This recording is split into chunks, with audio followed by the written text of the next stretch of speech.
Welcome to Cox Connections, a link between you, our customers, and what's happening in the community we share. I am Vonya Alleyne, Vice President of Human Resources and Roanoke Operations for Cox Roanoke.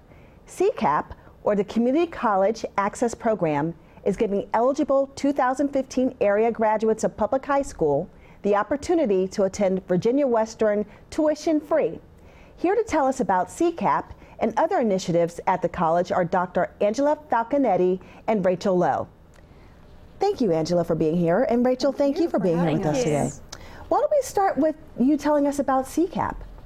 The Community College Access Program was established in 2008, initially with Salem City, and has grown to include all localities across the college's service district to provide the opportunity for high school graduates of public high schools to attend Virginia Western at no cost. And the very exciting thing is that we now have reached the mark of supporting approximately 1,300 students since the inception of the program. And just in the fall semester, between first and second year students, we just supported 464 students, thanks to local business and industry and the localities and the public schools who participated in this phenomenal partnership.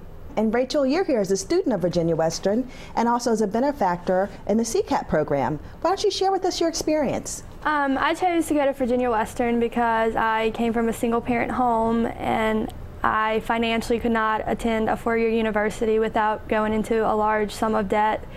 So I was able to receive the CCAP program through Western. I graduated from Franklin County in 2013, and I've saved over $40,000 by attending Western, and I love it. So.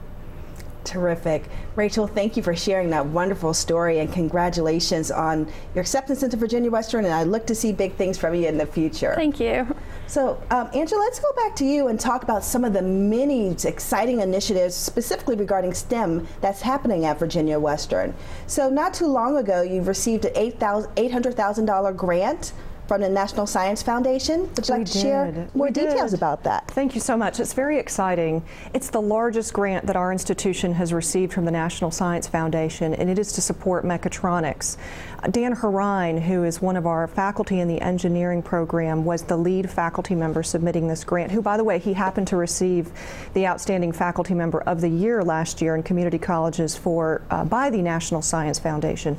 But this grant in particular will more effectively align mechatronics-related programming in secondary school with post-secondary school. So it'll create a seamless pathway through enhancing the education in the classroom, both for secondary school teachers and community college and university faculty, but in creating that pipeline through which students will be well trained, and again, the pathway to the community college, which happens to be Virginia Western in this case, and we're very grateful to Dan and his leadership, the leadership of the engineering department, and also that of the National Science Foundation for providing us with this funding to bring this phenomenal program to the Roanoke Valley.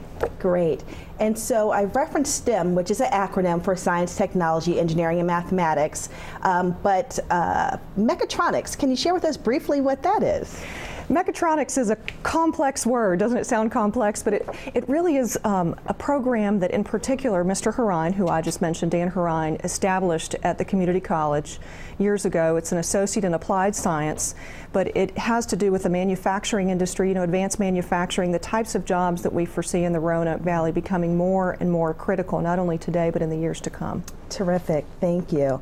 And so going along the lines of grants and funding, I also read recently that Virginia Western received a $5 million donation from the Horace G. Fralin Charitable Trust. And that's exciting. Congratulations first on receiving the grant. Thank you. Tell us, how will that grant money be used to really further economic development within Roanoke Valley? Well, I'll tell you, in my opinion, there's been no greater impact at the institution in a large sum of funding for our Virginia Western students to receive funding for STEM-H, science, technology, engineering, math, and healthcare. That donation in and of itself more than tripled the number of scholarships that we have in our educational foundation. And with this new STEM complex that our president and others, but primarily the good leadership of our president, Dr. Robert Sandel, has secured through the state approximately $32.5 to $33 million in funding to build this new STEM facility that should be built by 2018. These scholarships will then become available around that same time frame, and I feel that programs like the mechatronics program will have state-of-the-art equipment, will be featured, our engineering department, our institutional technology in that building, and we'll be able to fund, much like the great opportunity that Rachel's had through the Community College Access Program, we'll have the opportunity to fund more students to come to Virginia Western, be a vibrant part of the Roanoke Valley, and then hopefully have the jobs close by for them to be able to fill here in Roanoke. Great. Well, Angela, thank you very much for sharing all the exciting opportunities that are coming and really already existing at Virginia Western, specifically as it relates to STEM, which we all know is the kind of road to our future, not just here in Roanoke, but really in the world. And Rachel, thank you for sharing your story with us as well. It's been a pleasure having you both here. Thank you for having us. Be sure to contact Virginia Western for further details about CCAP and other registration information. Still to come, Junior League of Roanoke Valley just completed its 26th year of the stock market. We will hear about it in the organization's new 5-year community focus. Stay tuned.